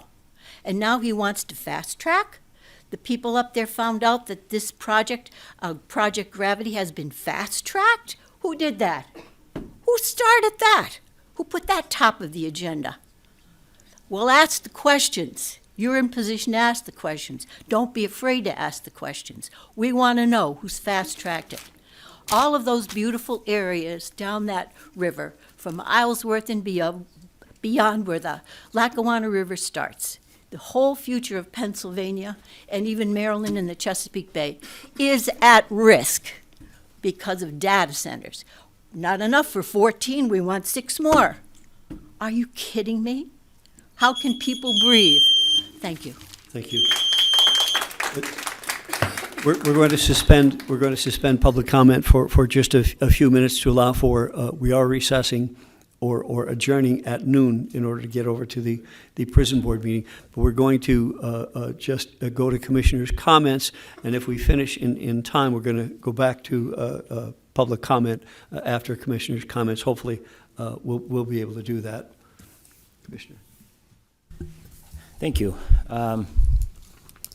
Just a few comments. So I still stand by the legislation that I introduced on ICE a month ago, almost over a month ago at this point.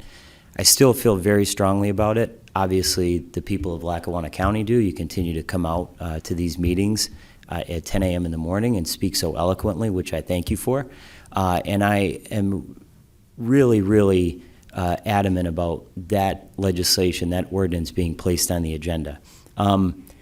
Commissioner Welby, either late Monday or yesterday, I can't remember, sent out a policy that I believe he's going to recommend be put on the agenda. And I just want to speak briefly on it. I've had a chance to go over it, but I need more time, obviously, to digest it. First of all, I think that we share the same goal, and that is to protect our residents, support our employees, and make sure the county is acting within the law. So the difference here is not the goal, it's the approach. The policy that Commissioner Welby has circulated, I believe, is internal guidance. It tells employees how to respond in certain situations, and I believe that that has value. But it ultimately, in my opinion, leaves the decisions up to interpretation. It does not create clear, enforceable boundaries. And I believe that the Protect Our Neighbors ordinance that I put forward with the help of the Community Justice Project and the Pennsylvania Immigration Coalition, I believe it does do that. But I am happy to have the conversation and discuss those differences with Commissioner Welby. But I hope that the Protect Our Neighbors ordinance does end up on the agenda, because I do feel very, very strongly about it. The other thing I just want to spend a moment and talk about is the data centers. I've talked about this ad nauseum, but give me a moment to get on my soapbox again. Last week, I sat in Valley View High School, and I listened to nearly 4 hours of testimony from data center developers for the Project Gravity proposal in Archibald.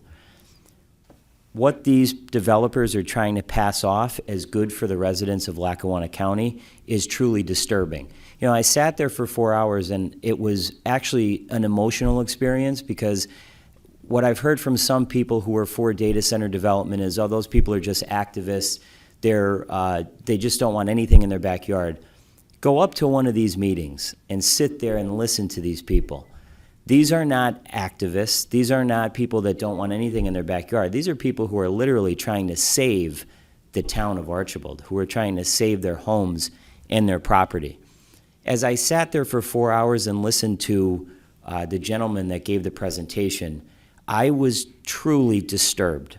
The one gentleman in particular, Mr. Shepstone, who apparently was hired by the developer to give a benefit analysis, basically gave a very poorly put together PowerPoint presentation that honestly, and I say this with all due respect, could have been put together by my 10-year-old son. There was no citations, there was nothing to back up what he was saying, and on the bottom of the presentation, you know, he was just copying things from somewhere in Virginia. It was embarrassing. And during one of the intermissions, 2 women came up to me and they said something that has stuck with me. These guys must think we're stupid. And I sat there myself and thought, they have to think that everybody is just dumb. If I could sit there for 4 hours, and I'm not an expert on data centers by any stretch of the imagination or zoning or planning, and I could see through their arguments, like when my 9-year-old or 10-year-old son or my daughters are trying to lie to my wife and I, we can see right through it. They sat up there and just BS'd their way through the entire thing. It was sad. And not only was it sad, but it angered me. It angered me because my grandfather grew up in Archibald with his brothers, and this town is literally being destroyed. Along with the Mid-Valley, the Up Valley, Covington Township, everywhere else they want to stick these monstrosities. 2 important points I want to make. and I was going to make them if I had the chance to speak, but they cut it off in Valley View because they cut it off at 9 o'clock.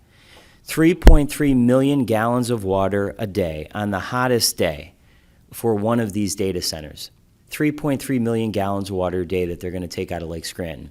The one point that I was going to make if I had the opportunity to speak up there, and I don't think what many people are taking into account, we have had the hottest summers on record the last 10 or so years. Whether you agree with global warming or don't agree with global warming, there is no question, as a scientific fact, that the days and months in the summer are getting hotter and hotter and hotter. So today it'll be 3.3 million gallons of water. But as we continue to become the entire globe gets hotter, and it gets hotter here in northeastern Pennsylvania, they're going to continue to use more of our water. And if we run into a drought, what happens? There's so many unanswered questions. The other thing, and as Ms. Munley had talked about the diesel generators, the other thing that struck me was one of the gentlemen that spoke said, well, there's whatever the number was of diesel generators, but that might change as technology changes. You know, every time I've listened to these guys speak, they say, but that could change. You know, we might change the way we do this. Well, if that's the case, why are we rushing into this? What is the rush? If it could be 3 years from now, 4 years from now, maybe they won't need any diesel generators. It just is a complete disaster. In saying all of that, at the last meeting, I asked our county solicitor questions about whether the county has the legal authority to act on air quality and whether the county has standing to intervene, given that one of these data center projects, specifically Project Gravity, borders a county housing authority in German. So, and I would like a response to these questions. Again, Ms. Munley correctly stated the county has limited authority in what it can do. It's really up to the local borough or municipality. But that doesn't mean we can't do anything. It doesn't mean that we just sit here and let these people come in and completely engulf Archibald and the Up Valley and Mid Valley with data centers. I sent a letter to the governor about a month ago calling for a 3-year moratorium. I've been told by a member of his staff that I just happened to run into at an event that a response is coming. But while we wait for the governor to respond to that letter, while we wait for somebody to do something in an elected official capacity, trees and entire landscapes are being torn down in Archibald and around the county. And I get a kick of people who say, well, maybe the EPA will do something about it. I have no faith in the EPA because they've been decimated because of the Trump administration. I have zero faith in the Department of Environmental Protection. All we have to do is remember what they did in Dunmore by allowing a landfill with fierce opposition by all the people in Dunmore and the surrounding areas to exist there and will be as tall as the Empire State Building. So I don't think they're coming in to save anybody. As Ms. Munley mentioned, the plans include a total of 51 data center buildings with a combined floor space of 13.4 million square feet, and I'm pulling this information from one of the investigative reports that was done that I'll get to in a minute. That's an area 9 times the size of the U.S. Capitol. I mentioned at one of the meetings that they're using Lackawanna County and Archibald and Covington as a sacrifice zone. Give us all the garbage, give us all of your power plants and all of your data centers, and we'll throw you a couple dollars, maybe we'll buy you a new fire truck, and you're supposed to just submit to that and let that happen. It's disgusting. What we've now learned through investigative reporting should outrage every single resident of this county. The reporting, which I have here by D-Smog Investigation, the title of the article is Data Centers Are Poised to Engulf a Pennsylvania Town, suggests that the very zoning rules being used to approve these projects in Archibald may have been shaped in part by the developers themselves. Let that sink in for a moment. The rules of the game written by the people who stand to profit from them. And if they took that approach in Archibald, which according to the right to know requests and the emails that they've looked at, they clearly did, what have they done in other parts of the county? What kind of clandestine meetings or backdoor emails are being circulated or being had as we sit here today in this room. And who pays the price? The residents, the families living next door, the seniors in county housing, the people who breathe the air, hear the constant noise, and see their utility bills rise as these facilities consume massive amounts of power. So the question is, and has been posed today, what are we doing? I believe we need to explore every legal avenue to intervene, especially where county properties are directly impacted, as is the case near Project Gravity. We need to continue to push for a 3-year moratorium so that independent studies can be conducted on large-scale data center development, and we fully understand the consequences. Julie Cohen got up and talked about the event they're having at the University of Scranton. I've read the report that they issued. If you read this report, I don't know anybody on the planet that would want to live next to or anywhere near a data center, the high cost of artificial intelligence. And these are experts. This isn't Bill Gaughan, saying it. These are experts in the field that study these things, and they are bad, bad news. If we don't act now and decisively, then we are choosing consciously to let this happen to the people that we represent. And they deserve better than that. They deserve action, and they deserve it now. In 150 years, our county has faced economic collapse, industrial decline, and population loss. But nothing has posed the kind of long-term, irreversible threat to our environment, our infrastructure, and our communities as these data center developments have. So I will continue to do everything in my power as an elected official to fight against these. I will continue to be at the hearings, to sit and listen to the people of Archibald. But I do believe that there are things that we can do and that we should investigate doing so that we can help these people. Because as somebody mentioned, it's not just Archibald, even though they're getting the brunt of it. This will ultimately affect every single resident of Lackawanna County. It'll affect me in Southside, it'll affect Jessup, it'll affect Covington, it'll affect Taylor. Every single part of this county will be affected.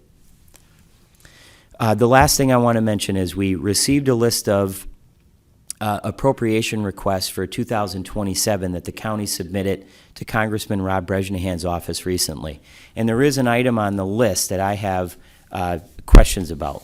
And on the list it is number 4, Lackawanna County Recreational Land Preservation Initiative, and we're asking for approximately $4 million from the federal government. I just want to take a second to read the blurb here, and then I'll be done. It's the acquisition of 179 acres of open space in Jefferson Township, formerly the Scranton Municipal Golf Course, to preserve the property permanently as a public recreational asset.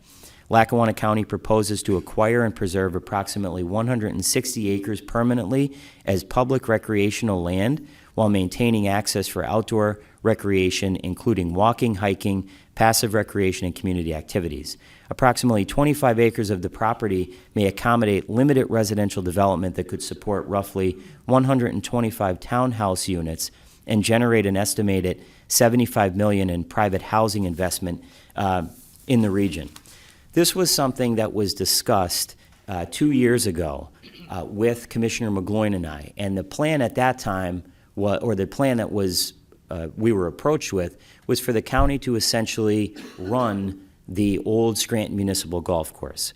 And we decided not to pursue it because we did not think it was appropriate for the county to get into the business of running a public golf course, especially in light of the fact that we inherited a county government that had a $37 million deficit, among many other financial problems. So I do have several questions on this. Number one, where is the actual development or land use plan for this property? Who owns the land, and was there an appraisal done on the property? What is the total projected cost beyond this $4 million request in terms of acquisition, maintenance, and liability? Who made the decision to submit this request to Congressman Bresnahan's office? I was never consulted on this, and I would have cautioned against it based on my previous experience. What is the long-term plan here? Are we preserving open space? Are we planning to operate the old Scranton Municipal Golf Course or facilitating residential development? And if there is a potential for 125 townhomes and $75 million in private investment, why is the county leading this effort instead of the private sector? So in closing, I support smart investments in recreation and open space, but not blind commitments without transparency, planning, or a full understanding of the financial impact. At a minimum, this board and the public deserves a full presentation before we move forward with something of this magnitude, especially if somehow we're awarded this money. And again, I would like to know if it's the same kind of plan that was presented to us almost 2 years ago in terms of the county basically creating a recreation board and running the golf course, which I do not agree with. And that's all I have. Thank you. Thank you, Commissioner. Well, I want to thank everybody for coming today. You know, it's obvious I'm the Republican in the room, so automatically most people hate what I have to say. But that's, as far as I'm concerned, the farthest thing from the truth. You know, as a commissioner here, this is my second term. I've dealt with so many things as a commissioner, as a resident, trying to do what I think is right for the county and right for the county employees and right for everyone that's involved. You know, we were dealt with a worldwide pandemic. This place never shut down. We did what we had to do. We all worked together. I continue to do that with every department on a day-to-day basis. So, you know, I work for everybody here. There's a lot of issues. We deal with so many things, so many departments, so many things every day. Some days it's just mind-boggling. These issues with ICE and that is at the forefront of our meetings here and data centers. Look, there's laws in place. We have to follow the law. That's number one. There's laws for both sides. There's laws for data center people. There's laws for the residents. You know, do I want to see them in somebody's backyard or my own backyard? Absolutely not. But by law, we have to, as a commissioner and as people here, we have to look at everything. We can't just pick one side. We have to follow the law. So that's how I operate, in my decisions, what I do every day. Billy just mentioned a golf course. I don't know anything about the county buying a golf course. Matter of fact, one of the best things the county ever did was start Montage Mountains Ski Resort. Did they do a good job running it? Absolutely not. The best thing we ever did was sell it. Now it's prospering. Charlie Jefferson does an unbelievable job with it. So that's a good thing. You know, we have the amphitheater that we run. As far as I'm concerned, I wish he owned that too, because that's another thing that costs the county a lot of money. And with road issues and traffic, and it's a mess. But, you know, we're trying to work on that too. Golf courses, I don't know anything about. Did you talk about that? I don't know. But, you know, if the county was in a position and could financially support something and get it started and then turn it over to a business, you know, that's a whole other issue. But that's something I haven't been talking about. But I can tell you that these ordinances and these proposals, you know, we've looked at these. We're going to continue to talk about it.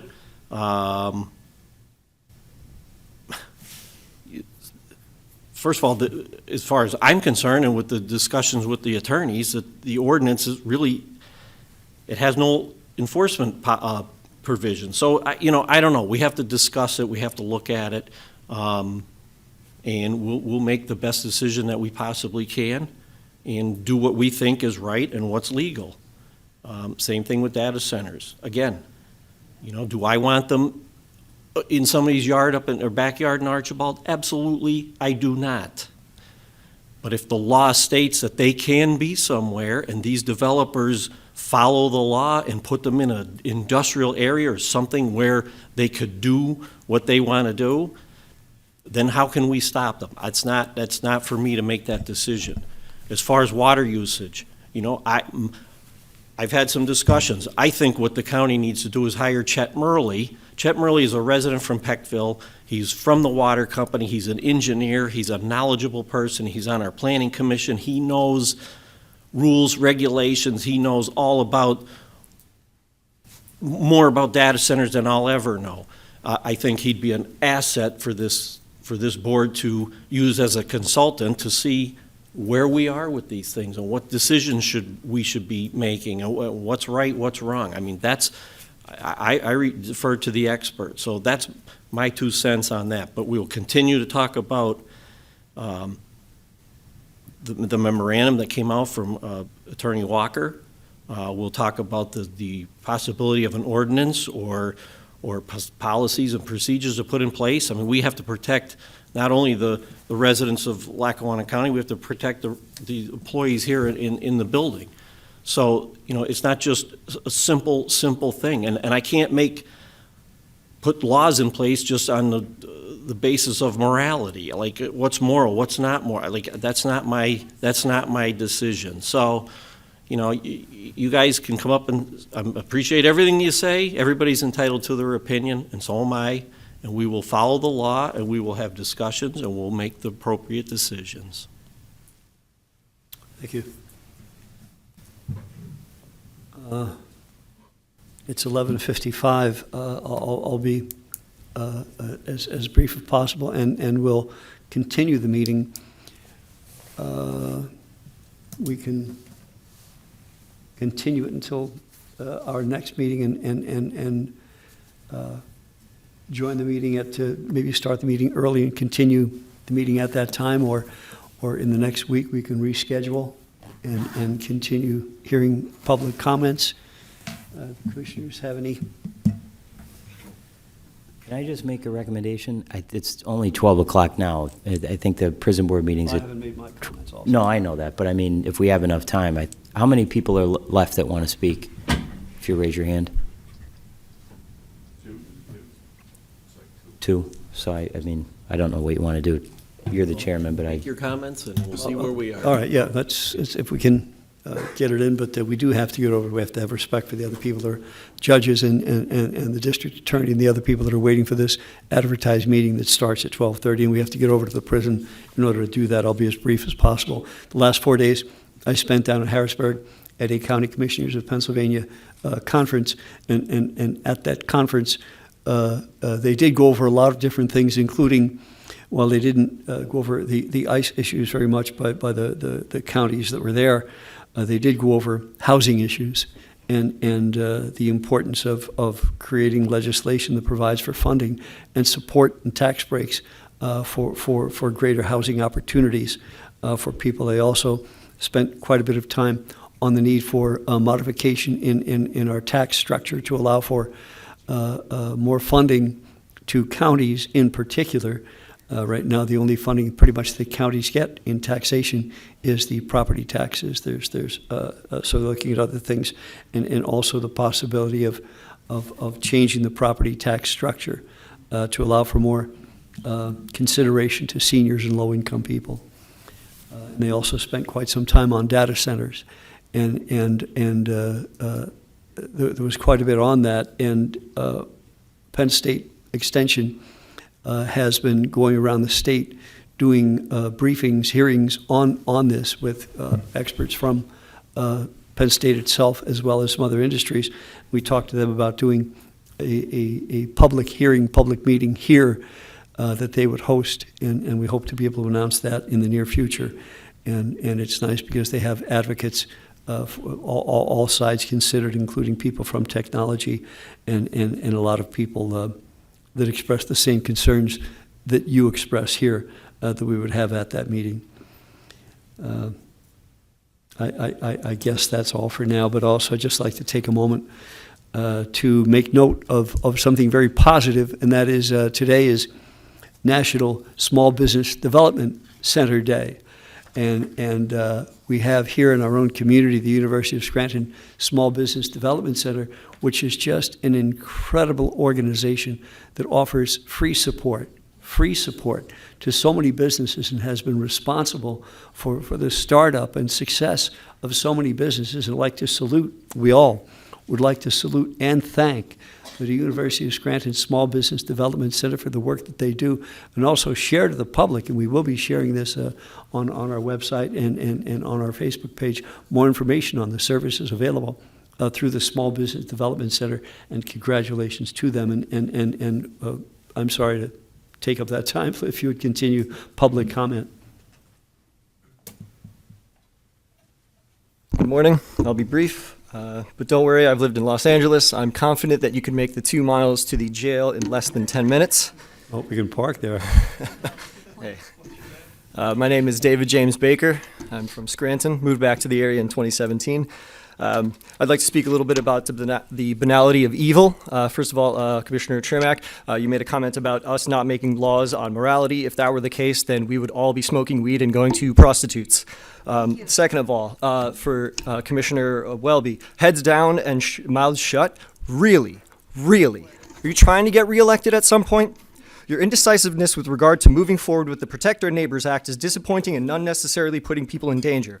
And you're insulated. You're protected from that danger. Your white skin is your protection. Your local accent is your protection. You don't know the fear that the vulnerable and the marginalized members of our communities have been living in since these deadly ICE operations began. And they are deadly.